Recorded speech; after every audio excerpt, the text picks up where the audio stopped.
Bismillah. Welcome to Think Math. Today we continue our calculus series, and in this lesson we'll talk about rate of change, average rate of change, and how they lead us towards the idea of a derivative. Let's get started.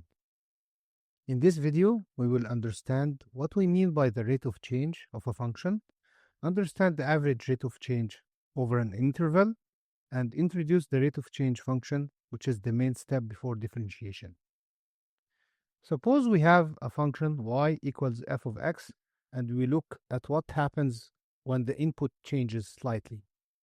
We start from a point x1 and then move to a nearby point x2, where x2 equals x1 plus h, so the change in the value is h. At x1, the function value is f of x1. At x2 equals x1 plus h, the function value is f of x1 plus h. The change in the function value is v of h equals f of x1 plus h minus f of x1. This is called the function of variation. It measures how much the output changes when the input increases by h, starting from x1. Let's see this in a concrete example.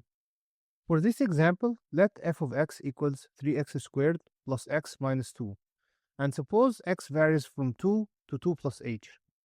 We want to find the function of variation, v of h, and then evaluate it at h equals 0.3 and h equals negative 0.1. By definition, v of h equals f of 2 plus h minus f of 2. First, compute f of 2. So f of 2 equals 3 times 2 squared plus 2 minus 2 equals 3 times 4 plus 0 equals 12. Next, compute f of 2 plus h. F of 2 plus h equals 3 times 2 plus h all squared plus 2 plus h minus 2. If we expand 2 plus h all squared, we get 4 plus 4h plus h squared. So f of 2 plus h equals 3 times 4 plus 4h plus h squared plus 2 plus h minus 2 equals 12 plus 12h plus 3h squared plus h. Collecting like terms, that is f of 2 plus h equals 12 plus 13h plus 3h squared.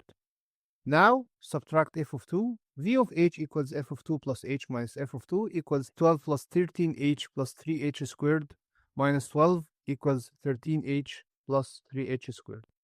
So the function of variation is v of h equals 13h plus 3h squared. Now we can find the numerical change for specific values of h. When h equals 0.3, v of 0.3 equals 13 multiplied by 0.3 plus 3 times 0.3 squared equals 3.9 plus 0.27 equals 4.17. And when h equals negative 0.1, v of negative 0.1 equals 13 times negative 0.1 plus 3 times negative 0.1 squared equals negative 1.3 plus 0.03 equals negative 1.27. So when we increase x from 2 to 2.3, the function increases by approximately 4.17. And when we decrease x from 2 to 1.9, the function decreases by approximately 1.27.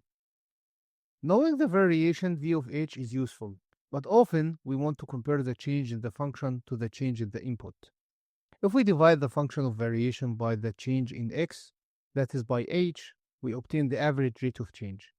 For h not equal to 0, a of h equals v of h divided by h equals f of x1 plus h minus f of x1, all divided by h. In many textbooks, this is also written as delta y over delta x equals f of x2 minus f of x1 divided by x2 minus x1. This is the average rate of change of a function from x1 to x2. Let's take another example, this time using a simpler function that we'll also use for a graph. Let f of x equals x squared plus 1. First, we want the average rate of change function at x equals 2 in terms of h. Then we'll compute a of 0.3. After that, we'll find the average rate of change from x equals 2 to x equals 4. At x equals 2, the average rate of change with step h is a of h equals f of 2 plus h minus f of 2, all divided by h. Compute f of 2. f of 2 equals 2 squared plus 1 equals 4 plus 1 equals 5. Compute f of 2 plus h. f of 2 plus h equals 2 plus h all squared plus 1 equals 4. plus 4h plus h squared plus 1 equals 5 plus 4h plus h squared. Now plug into the formula for a of h. A of h equals 5 plus 4h plus h squared minus 5 all over h equals 4h plus h squared all over h. For h not equal to 0, the h cancels, so a of h equals 4 plus h. So for this function and this starting point, the average rate of change over step h is 4 plus h. That is our average rate of change function at x equals 2. Now we can evaluate it in a particular small step. When h equals 0.3, a of 0.3 equals 4 plus 0.3 equals 4.3. This means that when we move from 2 to 2.3, the average rate of change of f of x equals x squared plus 1 is 4.3. Next, let's find the average rate of change from x equals 3 to x equals 4. Here we directly use the formula delta y over delta x equals f of 4 minus f of 3 over 4 minus 3. We compute f of 3 equals 3 squared plus 1 equals 9 plus 1 equals 10. And f of 4 equals 4 squared plus 1 equals 16 plus 1 equals 17. So f of 4 minus f of 3 divided by 4 minus 3 equals 17 minus 10 over 1. This is equal to 7. The average rate of change of f of x equals x squared plus 1 from x equals 3 to x equals 4 is 7. Now let's look at this same function on a graph. Here is the graph of y equals x squared plus 1. Fix a point x1 equals 2. On the curve, that corresponds to the point x1 and f of x1 equals 2 and 5. Now choose another point at distance h to the right at x1 plus h. On the graph, that is the point x1 plus h and f of x1 plus h. When we join these 2 points with a straight line, that line is called a secant line. The slope of that secant line is exactly the average rate of change. F of x1 plus h minus f of x1 all over h. As we move the second point by changing h, the secant line changes. If h is large, the secant line covers a big interval, and the average rate of change is a kind of overall slope between those 2 points. Now watch what happens when we let h get smaller and smaller. So the second point moves closer to the first one. As the red point slides in towards the fixed point, the second line is rotating and getting closer to a single well-defined limiting line. In the next lesson, that limiting line will be the tangent line at x1, and its slope will be the instantaneous rate of change or the derivative at that point. But for this lesson, it is enough to see visually that the expression f of x1 plus h minus f of x1 over h describes the slope of a secant line. And as h approaches 0, the secant line tends towards a tangent line. To connect this to physics, imagine that S equals f of t describes the position of an object as a function of time t. Then the average rate of change, delta S over delta t, over a time interval is simply the average velocity during that interval, the total change in position divided by the total time taken. So, the same average rate of change formula appears naturally as an average speed, and taking the limit as the limit interval shrinks gives instantaneous velocity. Now we are ready to introduce the rate of change function. For a function f, the rate of change at a point x1 is defined by the limit as h approaches 0, f of x1 plus h minus f of x1, all divided by h, whenever this limit exists. This is exactly the limit of the average rate of change as the interval becomes smaller and smaller. In the next lesson, we will rename this quantity as the derivative of f at x1. Let's practice this idea with 2 quick examples using the limit definition. Example A. F of x equals 3x squared plus 2 at x equals 2. First, let f of x equals 3x squared plus 2 and find the rate of change at x equals 2.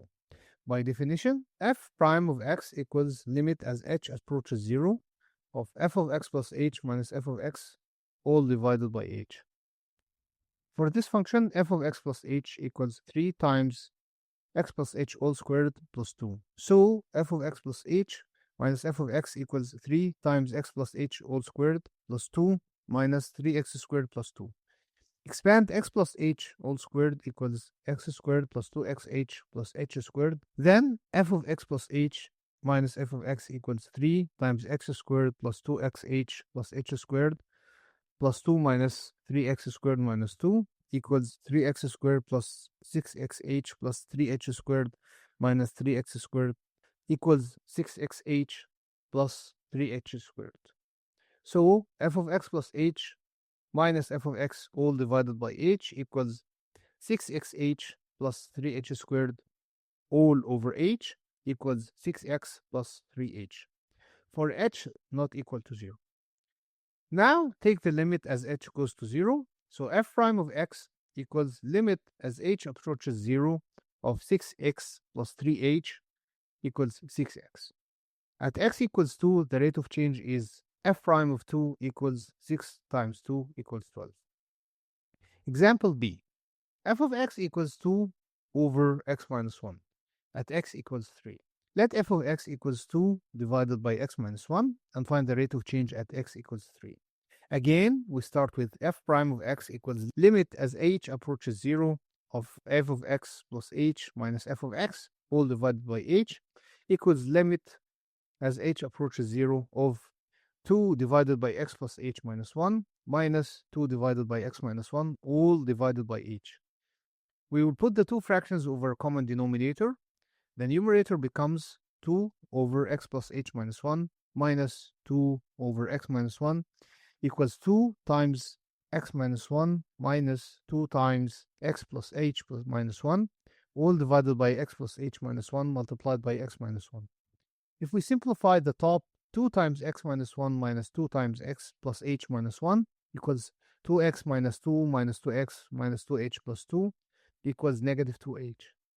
So overall we have f of x plus h minus f of x all divided by h equals negative 2h divided by h multiplied by x plus h minus 1 multiplied by x minus 1. For h not equal to 0, we can cancel h and get f of x plus h minus f of x all divided by h equals negative 2h divided by x plus h minus 1 multiplied by x minus 1. Now we take the limit as h goes to 0. The factor x plus h minus 1 tends to x minus 1, so f prime of x equals limit as h approaches 0 of negative 2 divided by bracket x plus h minus 1 close bracket multiplied by bracket x minus 1 close bracket. This is equal to negative 2 divided by x minus 1 all squared. At x equals 3, this gives f prime of 3 equals negative 2 divided by 3 minus 1 all squared equals negative 2 divided by 4 equals negative half.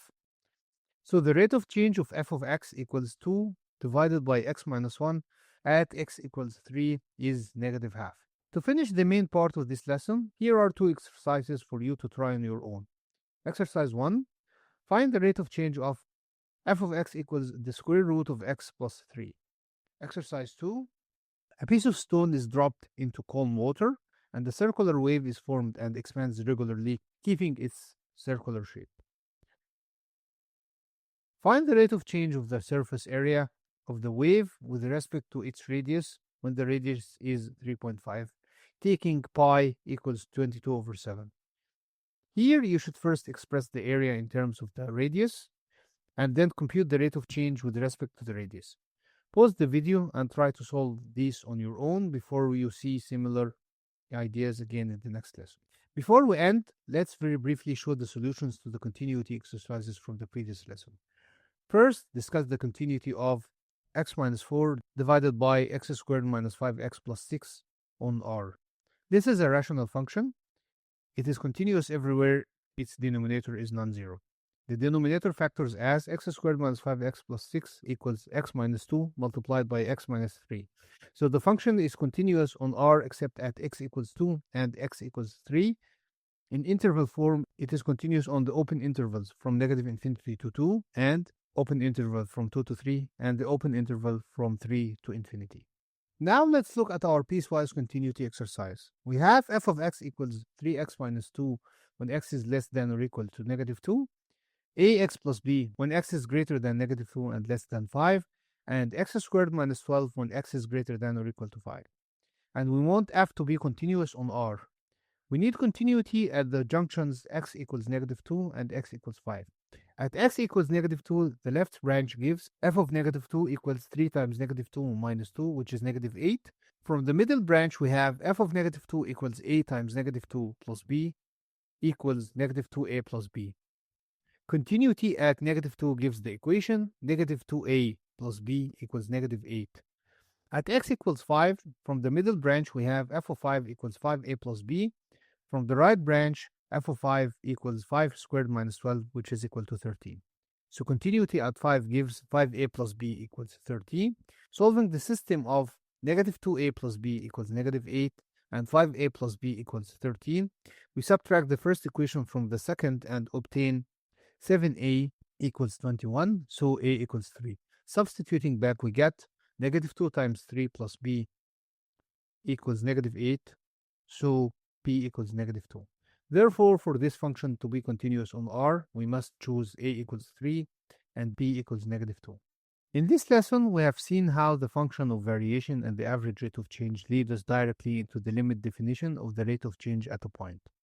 We used both algebraic examples and moving a second line on the graph of y equals x squared plus 1 to build intuition, and we connected the formula to average velocity in physics. In the next lesson, we will focus on differentiation. We'll take this limit definition and develop rules for computing derivatives more easily. Thank you for watching and see you in the next video.